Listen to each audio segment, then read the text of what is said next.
You can have longer if you like. Maybe we're going up to the 7th floor. So let's just talk about your freedom to travel. In the West Midlands, it's so difficult to get around in various towns and cities. But we've lost an awful lot of jobs in the West Midlands, and people don't want the metro. In fact, at the moment, the bus station's been taken down, so a lot of people aren't coming into the shops. Yeah. This is why our businesses are failing, because people cannot get there, and this has to stop. Good afternoon. I've got Elaine. Potential mayoral, no, not potential mayoral candidate, actual mayoral candidate. We last spoke a couple of weeks ago. Since then, I've changed cars. You noticed that. As soon as Elaine got in the car, she was like, "Oh, this is a different car. It's almost as nice as the last one," but she knows that it's a non-turbo. So, anyway, you've been turbocharging your campaign. How's it all been going? You've been busy. I have been very busy indeed, and the campaign is going very well. We've been out on the streets. People want change. They're coming up to me. I've had lots of people take leaflets for friends and neighbours. There are people delivering leaflets for me right now, and everybody is just up for it. They want to see change because they've all had enough. Yeah, the people have had enough. Yes, enough is enough. It is. And the current standing mayor, Andy Street, I think he thought he was going to get an easy ride in this election. I think he thought he was going to ride home to another term, and he seems to be a bit scared from what I can see. Well, I think he is, because if you might have seen in the national papers about a couple of weeks ago, there was an article actually blaming myself and Reform UK that he was going to lose. He'd already admitted that about a couple of weeks ago. It's actually good publicity for me, because it's raised our profile. So thanks, Andy, if you're listening to this. So yeah, like you say, the people just want something different, and I think there's a lot of these candidates, whether it's Tory or Labour, who think that they're just going to ride on through and that reform is a flash in the pan. But I think people are sick of the red-blue thing, and they want something different. So the opinion polls, I mean, can you go with the opinion polls? Do they mean much? It really only matters what happens on the day, doesn't it? Well, yes, the on the 2nd of May is the day that you can go out and vote. So go out and vote, and that is the opinion that matters. Opinion polls, they mean nothing, because if you go back to Brexit, we were supposed to be staying in the European Union. If you go back to other general elections, they've all been wrong. So I don't look at the opinion polls. I'm gathering, obviously, the information from the streets, the amount of support I'm getting, emails I'm being sent, people phoning me up, telling me how many people they know are voting for reform. It's tremendous. So just spread the word, get everybody out to come and vote for me, Elaine Williams, on the 2nd of May, and we can see change right across the region. Can we just remind people what regions it is that this matters for? So for this Mayor of the West Midlands, the regions are... So let's go Wolverhampton, Walsall, Dudley, Solihull, Sandwell, Coventry, and the biggest authority in Europe, Birmingham. I find it crazy that Coventry just seems so far away, but that's all part of... So all these people from all these places need to come out and vote on the 2nd and vote for Elaine. That's right. So if you pay your council tax to any of the authorities that I've listed, you get an opportunity to vote for the West Midlands Mayor, and so vote for me on the 2nd of May. Also across those authorities, not all of them, but some of those authorities also will have local elections. So if you have a Reform candidate on your paper, vote for Reform. If there's no Reform candidate, check out who might be standing as an independent. I think, as I said before, you must check out the independent candidate, because they may just have left another party and be standing on the same principles as that party. They could have fallen out with them. There's been many candidates that have left for various reasons, but they still believe the same things. So do check them out. Make sure you're voting for the right person for you. I'm going to put you on the spot now. So let's say we just met in a lift this morning, and I said, why should I vote for you on May the 2nd? What would your 30-second pitch be?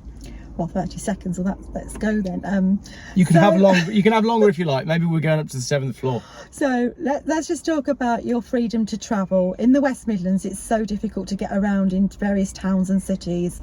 They're putting in restrictions. You've probably heard of the low traffic neighbourhoods, clean air zone. A lot of areas are now blanket 20-mile-an-hour speed limits. So it's taking people a lot longer to do their journeys. I know that you went down to King's Heath after we did our last interview, and what you saw there, well, well, you know, we saw a video about that. You just can't get around. It's affecting businesses. We need to remove these travel restrictions. Everybody should have the right to travel around in whatever mode of transport that they want. We want to get people back into the towns and cities, because if that happens, I'm sure they'll readily come back, and so that we can actually get businesses up and running again. And the more people that come in, better it is for business. The more businesses can take on people to give them jobs, and the more the economy will thrive across the West Midlands. Just one of the things that I'm looking at. Housing is another issue.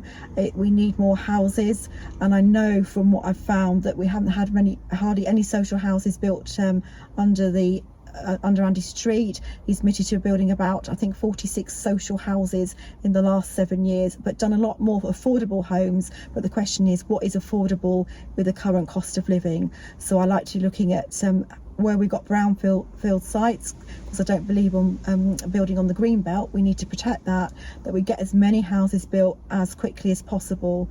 Now you might look and see the other candidates have said, oh, they're going to build this number of houses, that number of houses. I haven't committed to a number, because there are a lot of factors that actually determine that. We need to look at sites, costings and various other things. I want to see as many built as possible, and I won't give you a number because I don't make promises that can't be kept, but I'd rather like to exceed the targets that they're actually stating anyway. And it's the same with jobs. They're going to say they're going to create jobs, but we've lost an awful lot of jobs in the West Midlands. So the numbers that they're looking at creating probably don't have hardly any impact on the number of jobs that we've lost. So I'm looking that we need to retain jobs for the West Midlands, for the people in the West Midlands, so that we can have work and then build on that and get more jobs in. Yeah, I mean, we've got, you know, the West Midlands is, look at the heritage that the West Midlands has as like the heart of the black country, the heart of the Industrial Revolution, an industrial powerhouse. We need to allow people to get to work. We've got problems with the low emission zone. We've got problems with the low traffic neighbourhoods. Got to get people moving again, literally get them moving, so that they can be productive, and then we can have a more productive country and hopefully a happier one as well. And also, a lot of people are talking about the metro now. There was an article done last week by the BBC who got hold of some documents which show the excessive costs of building the metro. It's running out of control. So, for example, I didn't know about the metro. The line from the line that's going to go to Brierley Hill, the cost of it's gone up by 45% to £650 million. That is an excessive amount of money just for a tram. Trams are fixed. They can't go anywhere else like buses. So this is actually what I'm looking at. It's wasting the people's money. We need to redirect the money for things that the people of the West Midlands, want. So one of the things it's going to be better for us is to have more buses if you can't drive, but buses that actually go and connect onto estates. We can run smaller style community buses which are more cost effective, get more people out, elderly people off the estates and into towns again, so that they can reconnect. Whereas the trams metro is what I consider to be a vanity project, and trams are just based on what you've got in Europe, and it looks like we're copying Europe, but yet we're supposed to have left the European Union, and with Brexit, which we haven't done because they're trying to take us back in anyway. So I'm now going to say, while we're talking, if you voted for Brexit, you need to vote for me and for reform on the 2nd of May. We're the only people that would do Brexit properly. Just put the window up there because we're experiencing some sort of storm at the moment. But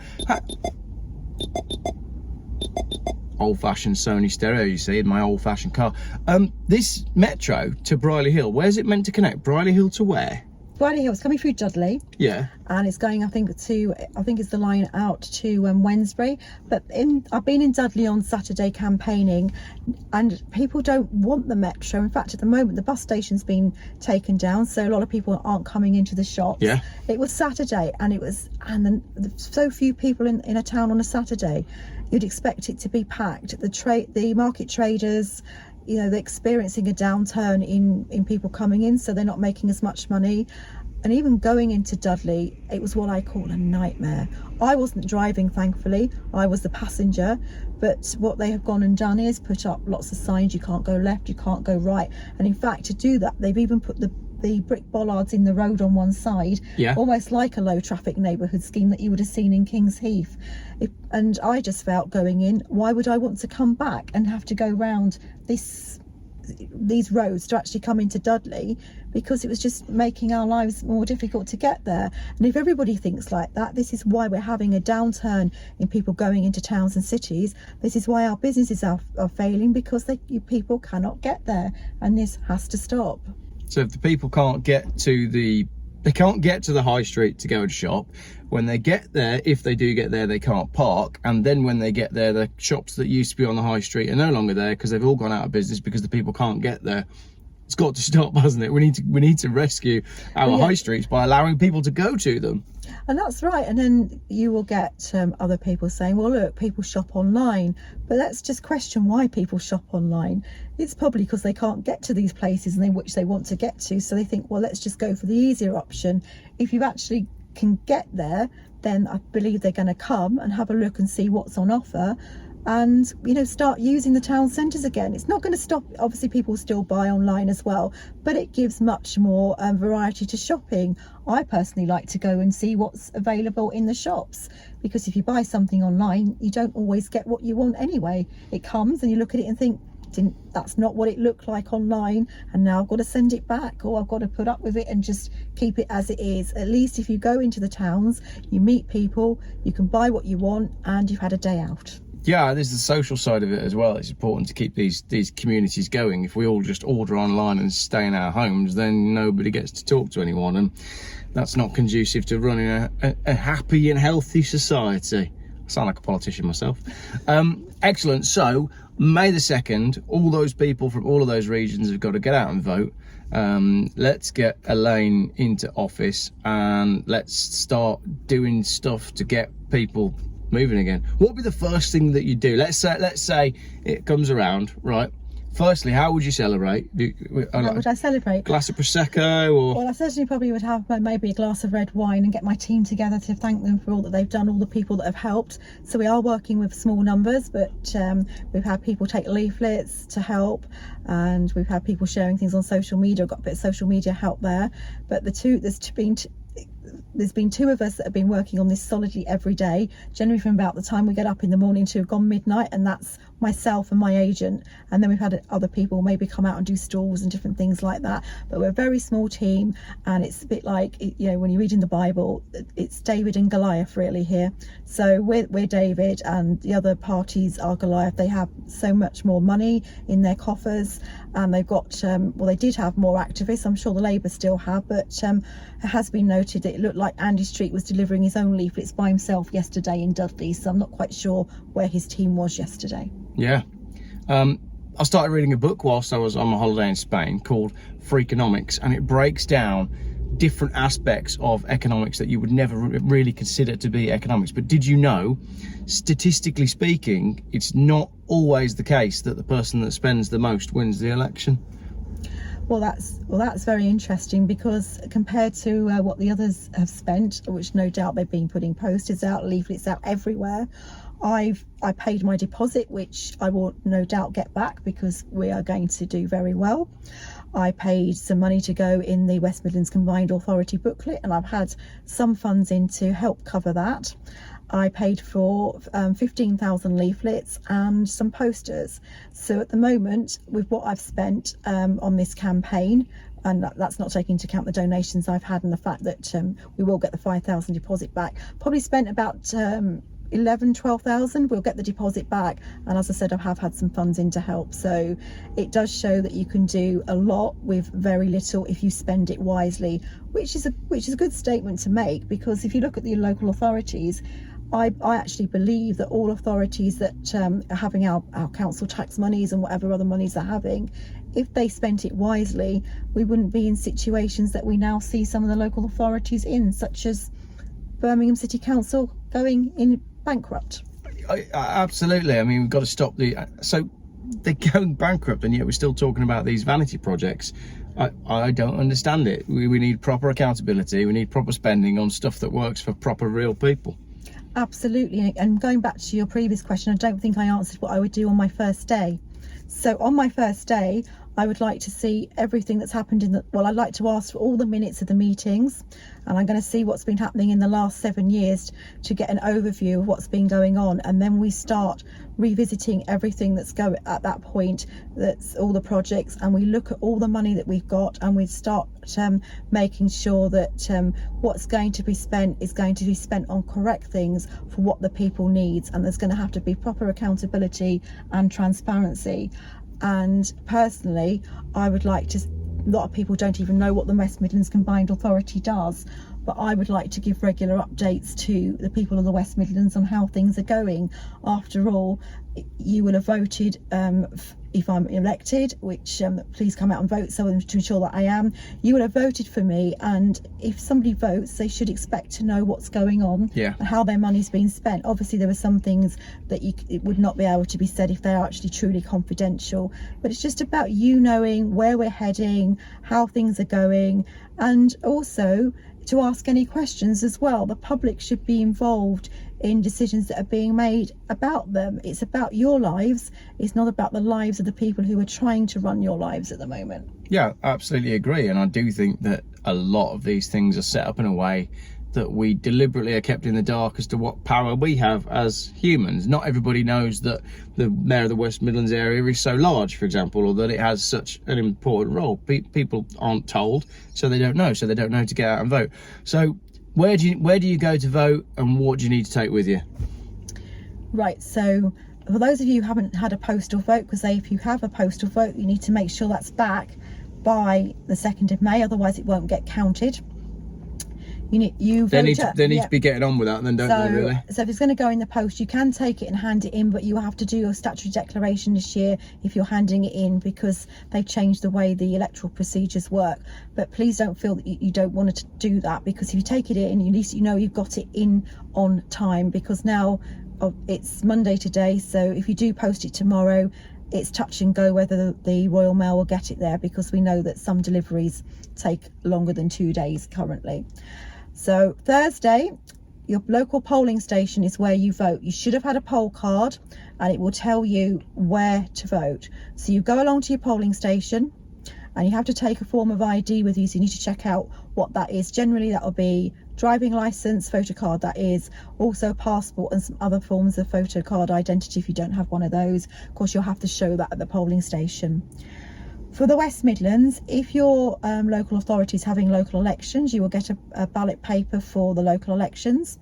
You will then get a ballot paper for the West Midlands Mayor. So everybody in those 7 regions, authorities that I listed earlier, you'll be able to vote for the Mayor, and you will also be able to vote for the Police and Crime Commissioner as well. Now, we don't have a candidate for the Police and Crime Commissioner. There are only 2 candidates for that, Labour and Conservative. So personally, I won't be voting for either of them, but I will be making a statement on that ballot paper which says, I want a Reform candidate. In my area, Walsall, we have local elections, so I'll be voting for my local Reform candidate, and in one of the areas in Walsall, I'm also standing in the local elections too. So hopefully people in that area of Birchall's-Lee Moor will come out and vote for me in the local elections at the same time as voting for me in the mayor elections. There we go then. Right. So it's on you lot now. Everybody needs to get out and vote on the 2nd, so Thursday. It's Thursday this week.